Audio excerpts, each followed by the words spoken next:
தளபதி அவர்கள் பிறந்தநாள் நம்ம வர்ற வருடம் கொண்டாடியே இருக்கும். வருகிற பிறந்தநாள் வந்து 72வது வருடம் மிக சிறப்பாக கொண்டாடி மாநகரத்தில் அதை ஏழை எளியர்களுக்கு உதவுற மாதிரி என்னென்ன யாரால் என்னென்ன உதவி செய்ய முடியுமோ அவங்களுக்கு ஒரு தேவை இருக்கலாம், ஏதாவது ஒரு உதவி கிடைக்கிறது, அரசாங்கத்தில் கிடைக்கிறது, மாநகராட்சியில் கிடைக்கிறது, அந்த உதவி வாங்கி கொடுக்கலாம்.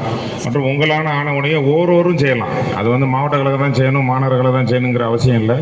அது மட்டும் இல்லை, பல்வேறு நடவடிக்கைகள், அதாவது இந்தியாவில் வந்து முன்மாதிரியான ஆட்சி நடத்தி கொண்டிருக்கார் நம்மளோட கழக தலைவரும் முதலமைச்சர். அவரு தான் நம்ம பிறந்தால் கொண்டாடுறோம்.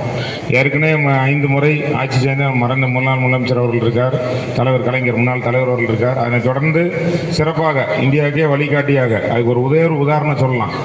ஏன்னா நம்ம மத்திய அரசில் வந்து கல்விக்கு வந்து எல்லா டிபார்ட்மெண்ட்டுக்கும் இந்தியா ஃபுல்லாக பணம் கொடுப்பாங்க, பாப்புலேஷனை வச்சு கொடுப்பாங்க. உதாரணம் தமிழ்நாட்டில் வந்து நம்ம வந்து ஜிஎஸ்டியில் 2வது இடத்துல வசூல் கொடுத்துக்கிட்டு இருக்கோம். நம்ம கொடுக்குற ரூபாயை நம்ம ஸ்டேட் பங்குக்கு என்ன தரமோ தராங்க. அதே மாதிரி அதுக்கப்புறம் பார்த்தீங்கன்னா வெளியே தெரியாத நிறைய விஷயம் இருக்குது. ஒரு உதாரணத்துக்கு முதலமைச்சர் நீங்கள் என்ன சொல்லியிருக்காருன்னா, கடலூர் மாவட்ட மீட்டிங் முடிச்சு ஏற்கனவே போயிட்டுருக்காரு.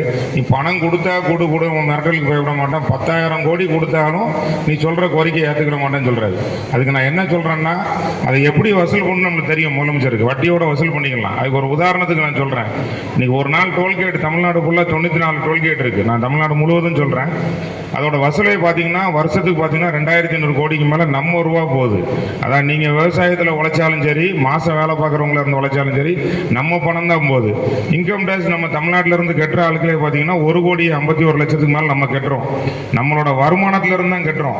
அது மத்திய அரசு அவனும் மானியம் தரல, நம்ம உழைக்கும்.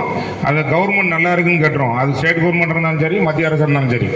இதே மாதிரி நம்ம ஊரில் ஆர்பார் எடுத்துக்கலாம், 1,200 கோடி லாபம் கட்டுறான். அதோட பொல்யூஷனாக இருக்கட்டும் எல்லாம் நம்ம தான் அதை வந்து அதோட பாதிப்பும் செயல்பாடும் நம்ம தான் இருந்துகிட்டு இருக்கோம். இந்தியா வல்லரசு ஆகணும், தமிழ்நாடு முன்மாதிரியாக இருக்குங்கிறது தான் எல்லாத்தையும் நம்ம ஊக்குவிச்சுட்டு இருக்கோம். அது தெரியாமல் அவங்க வந்து உத்தரப்பிரதேச கொடுப்பேன், கூட்டணி இருக்கிற பீகார் கொடுப்பேன், ஆந்திரா கொடுப்பேன் இருக்காங்க.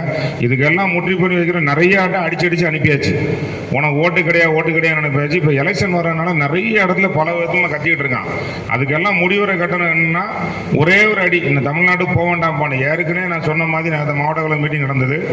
அதில் நான் சொன்ன மாதிரி ஏற்கனவே மொழிக்காண்டி நிறைய பேர் நம்ம உயிர் தெரிஞ்சு நம்மளோட தாகியெல்லாம் வச்சு தான் நம்ம அதை கொண்டாடிட்டு இருக்கோம்.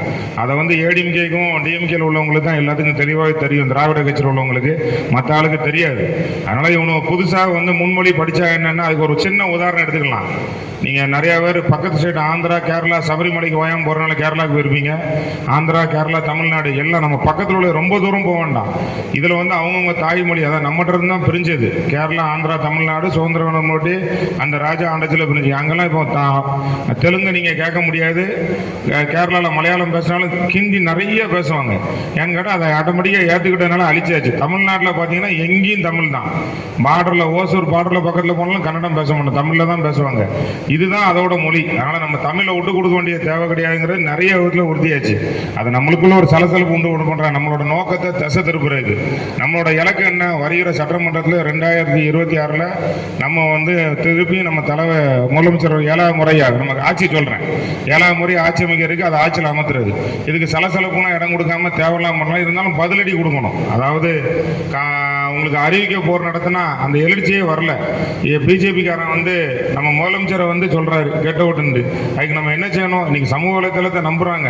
அதில் வர்றது எல்லாமே பொய் நியூஸ் தான். திருப்பியும் சொல்றேன், எந்த கருத்தை எடுத்தாலும் பொய் நியூஸ் தான். முதலமைச்சர் அவர்கள் பற்றிய போட்டா எந்த ரூட்ல அவர் சொல்ல முடியும்? கொரோனா காலத்துல இருந்து முதல்ல ஆரம்பிக்காரு. கோடீஸ்வரனுக்கும் சரி, சாதாரண தொழிலதிபர்ல இருந்து, கூலி தொழிலாளர்ல இருந்து வாழ்வு கொடுத்த நம்ம தமிழக முதலமைச்சர் அவர்கள். குறிப்பாக எடுத்துக்கிட்டா தமிழக அரசு திட்டத்தை எடுத்துக்கோங்க. மகளிர்ல ஆரம்பிச்சு இலவச விடுதலை பெருந்தோம், உரிமைத்துறை மாசம் கொடுக்கறது வரைக்கும் முதல் பட்டதாரி, பல்வேறு கட்டுங்கள். இந்த மாநகரத்தை எடுத்துக்கலாம். தமிழ்நாட்டில் பயன்படுத்தாத விட கிடையாது. 2,24,00,000 உறுப்பினர் நம்ம குடும்ப அட்டை இருக்கு. ஒவ்வொரு வீட்டுக்காரும் நம்ம தமிழ்நாடு அரசோட பயன்படுத்திட்டு இருக்காங்க. ஒன்று ஜீவினி வாங்கியிருப்பாங்க, இல்லை அரிசி வாங்கியிருப்பாங்க. அரிசி மானியெல்லாம் நிப்பாட்டியாச்சு.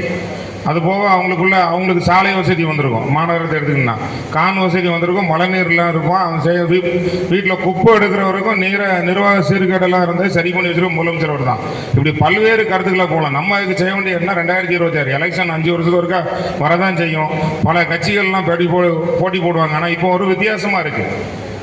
ஒரு வெத்த இடத்த நிரப்புறன்னு சொல்லி ஏற்கனவே கோமாளித்தனமான ஆட்சி செஞ்சு 10 வருஷத்துல ஏடிஎம்கே வீட்டுக்கு போயாச்சு. எடப்பாடி வந்து பிஜேபியுடைய கைப்பறியா இருந்தாலும் அண்ணாமலை இன்னும் வந்து விஜய் எல்லாம் களத்துக்கு வரல. நம்ம செய்ய வேண்டியது சலசலப்புக்கே இடம் கொடுக்க வேண்டியதில்லை.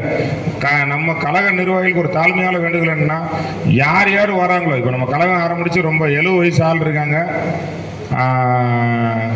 10 வயசுல இருக்காங்க, 15 வயசு 20 வயசுல தெரிய மாட்டாங்க. இருக்கிற எல்லாத்தையும் கட்சியில் ஈடுபடுத்துங்க. ஐக்கன் கட்சி கொடி கட்டிட்டு பின்னாடி வரும் தேவையில்லை. நம்மளோட ஆதரவாளர் உங்க பையன் இருந்தாலும் சரி, உங்க தம்பிமா இருந்தாலும் ஆதரவாளர் திரட்டினா தான் இருக்க முடியும். எல்லாத்துக்கும் நீங்க பதில் கொடுக்கணும். அதான் திருப்பி திருப்பி சொல்றேன். அது நெட்ல வந்தாலும் சரி, பொய் நியூஸா இருந்தாலும் சரி, உடனடியாக பதில் கொடுங்க. தேவையில்லாத நியூஸை நீங்க ஃபார்வர்ட் பண்றது வேஸ்ட். இதை செஞ்சாங்க அதை செஞ்சாங்கன்னா வேஸ்ட். பதிலடி கொடுத்தா யாருன்னா எழுச்சுவாங்க. அதுக்கு ஒரு உதாரணம் உங்களுக்கு ஏற்கனவே சொல்லலாம். முன்னாடி ஏடிஎம்கேல இருந்த முன்னாள் சசிகலா புஷ்பா இருக்கட்டும், நம்ம ஒரு மீட்டிங் நடத்த போனோம். நம்ம முதலமைச்சர் அப்போதைக்கு நம்ம செயல் தலைவராக இருந்தார். அந்த மீட்டிங்கை தடை பண்ணாங்க. 24 நேரத்தில் ரெடி பண்ணோம். அது ஆனந்தனுக்கு தெரியும். அந்த 24 நேரம் மழை பெஞ்சுக்கிட்டே இருந்தது. கருணாவும் இல்லை, எல்லாம் இருந்தாலும் தெரியும். மழை பெஞ்சுக்கிட்டு இருந்தால் ரெடி பண்ணோன்னா எழுச்சியோட வந்தாங்க. மாநாடு மிஞ்சிட்டு அந்த மாதிரி எழுச்சி நம்மகிட்ட இருக்கு. அந்த எழுச்சியை நான் தட்டி எழுப்புங்கன்னு தான் உங்கள்கிட்ட சொல்றேன். ஏன்னு சொன்னா, உங்களை திருப்பி திருப்பி சொல்றேன்னா, இன்னொரு இடத்துல ஏடிஎம்கே இந்த 10 மாசம் நீங்க ஒரு போர்னு நினைச்சுக்கலாம். ஏடிஎம்கே பேசுறதுக்கு ஆள் இல்லை.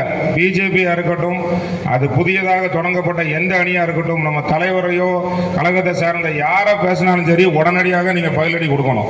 அதுல என்ன பிரச்சனை வந்தாலும் பாத்துக்கிறேன்னு முடிவு. நான் பேசும் ஒரு அளவு தான் பேச முடியும். அது இல்லை, இனி அவனோட மோசமா பேசுறேன் எனக்கும். ஏன்னா அதுக்கு வந்து தலைவர் வந்து அப்படி வளர்க்கல. அதனாலதான் ஒரு அளவோட நிப்பாட்டி வச்சிருங்க. இது வந்து உங்க மூலியமாக எச்சரிக்கை. நீங்க வந்து அதுக்கு அசால்ட்டா இருக்க வேண்டாம். அது மட்டும் இல்ல, தலைவரோட கருத்தை ஒருபடுத்த 3 தொகுதி வடக்கு மாவட்டத்தில் இருந்தாலும் தமிழ்நாடுக்குள்ள சிறப்பாக தூத்துக்குடி எதுலையுமே சிறப்புன்னு இருக்கணும்.